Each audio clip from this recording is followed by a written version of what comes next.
ஒன்றிய அரசு, இடி, சிபிஐ, எலெக்ஷன் கமிஷன் இது மூன்றையும் கையில் வைத்துக் கொண்டு எதையாவது செய்யலாம் என்ற முயற்சி. நான் திராவிட முன்னேற்ற கழகம் கடந்த 76 ஆண்டு காலத்தில் இதுபோல் பல சோதனைகளை சந்தித்து வெற்றி கண்ட இயக்கம். ஆக இதுபோல் ஈடிகளோ அல்லது சிபிஐயோ எந்த என்கொயரி நடத்தாலும் எங்கள் மடியில் எட்டவில்லை. ஆகவே எவனுக்கும் யாருக்கும் அவசியம்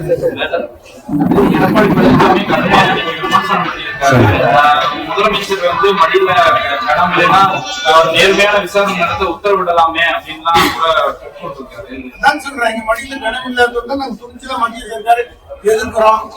ஒரே அவருடைய சம்பந்தம் ரைடு போனோம்னு நேரா போய் மரணமான காரில் போய் காரில் வந்து சரண்டர் பண்ணிட்டு வந்து எடப்பாடி எந்த பத்தி கேட்கிறாங்க. ஒரு பார்த்து என்ன எப்படி சொல்லுங்க, நாங்க துணிச்சலா இருக்கு, கூத்தல் நேரா இருக்கு. மோடி அரசை, ஒன்றிய அரசை மிக துணிச்சலோடு இன்றைக்கு இருக்கு. எங்க மடியில கணக்கு தான் நாங்க பயந்துதான் ஆகும். இவருடைய சம்பந்தி வீட்டுல ஒரு ரைடு பண்ண உடனே இவர் மகனை ஆக்கிட்டு ஒரு மிகப்பெரிய புள்ளி ஆக்கிட்டு மூஞ்ச மூடிக்கிட்டு காரில் போனாரு. நாங்க தைரியமாக பேசி போறோம். இதே மதுரையிலே நேற்றுக்கு வீர முழக்கம் மட்டும்தான் போயிருக்காரு எங்க தெரியும்.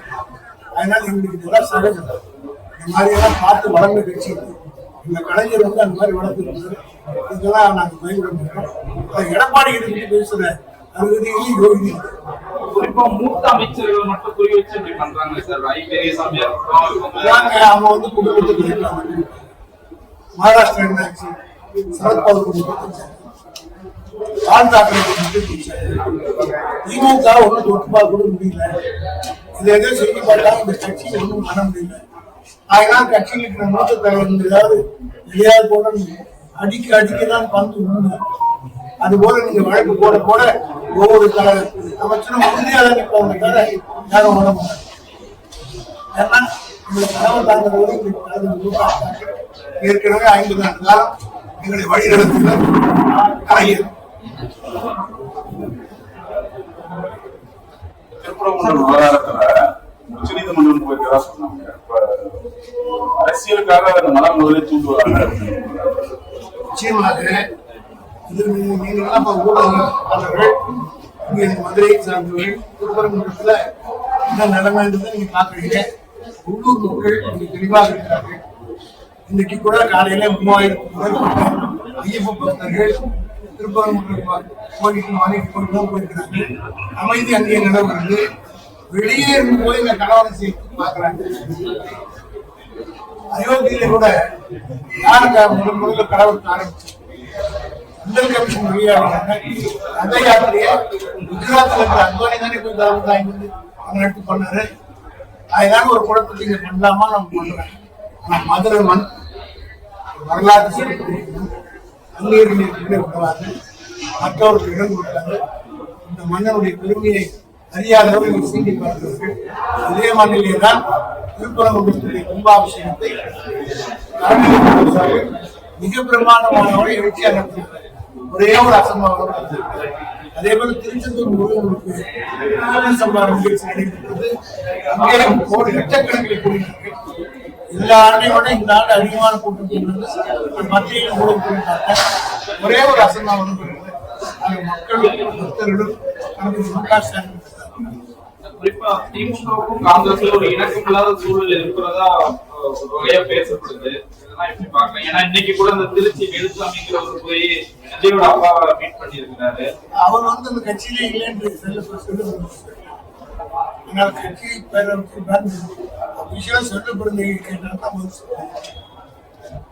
ஆனா அந்த கட்சியிலே இல்லாத சொல்லப்படுறதை சொல்றாரு வேலுசாமிக்கு எங்களுக்கு சம்மந்தம் அப்படின்னு சொல்லிட்டாரு. சம்பந்தம் தான் பேசணும்லாம். ஆனா ராகுல் காந்தி நெருக்கமா இருக்கிற பிரவீன் காந்தி வந்து நான் பேசியிருந்தேன் விஜயோட, இதெல்லாம் ஒரு குழப்பத்தை குடும்பத்தையே பிரிப்பாங்க. தமிழ்நாட்டில கூட அப்பாவின் குடும்பம் பிரிச்சிட்டாங்க. ராமதாஸ் பாட்டாளி மக்கள் கட்சி அதிமுக 4 திமுகவில் தான் மோடியாலையும் பண்ண முடியல, அமித்ஷாவையும் பண்ண இவங்க கத்த எல்லாத்தையும் முறியடித்து காட்டிய ஒரே பெருமை எங்கள் தலைவர். நிஷா பேசும்போது தன்னுடைய அடுத்த இலக்கு ஒன்று வெஸ்ட் பெங்கால், இன்னொன்று தமிழ்நாடு. இங்கதான் நாங்கள் ஆட்சி அமைப்போம், திமுகவை நாங்கள் வெளியேற்றோம். போன பார்லிமெண்ட் எலெக்ஷன் முன்னாடியே சொன்னாங்க. மோடி 8 முறை வந்தார், அமித்ஷா பல முறை வந்தார். 39 40 ஆச்சு, 39 30. அதனால சொல்ல சொல்ல எங்க ஆளுங்க உற்சாகம் ஜாஸ்தியா இருக்கும். 159 எம்எல்ஏ நாங்க பேச பேச 200 இருக்காங்க. சார், இப்ப சமீபத்தில் நடந்த இடத்துல இப்ப வந்து தாவேகா தான் முன்னே வைக்கிற மாதிரி எல்லாருமே சொல்லியிருக்காங்க. சார்,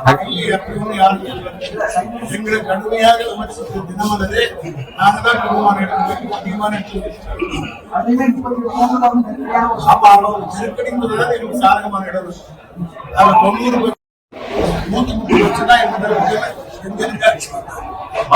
சார், நாளை புதுவையில வந்து இந்த மக்கள் சந்திப்பு வந்து விஜய் தொடர்றாரு. அதாவது கரூர் இன்சிடென்ட்க்கு அப்புறம் ரொம்ப ஒரு இதா மக்கள் சந்திப்பு வந்து புதுவையில். செய்திகளை உடனுக்குடன் தெரிந்து கொள்ள கீழ்கண்ட கேபிள் மற்றும் டிடிஎச் நெட்வொர்க்குகளில் எம்நாடு செய்தி தொலைக்காட்சியை காணுங்கள். பாதகம் செய்பவரை கண்டால் நாம் பயம் கொள்ளலாகாது பாப்பா. மோதி மிதித்து விடு பாப்பா, அவர் முகத்தில் உமிழ்ந்து விடு பாப்பா. அண்மை செய்திகளை உடனுக்குடன் தெரிந்து கொள்ள இணைந்திருங்கள் எம்நாடு தொலைக்காட்சியுடன்.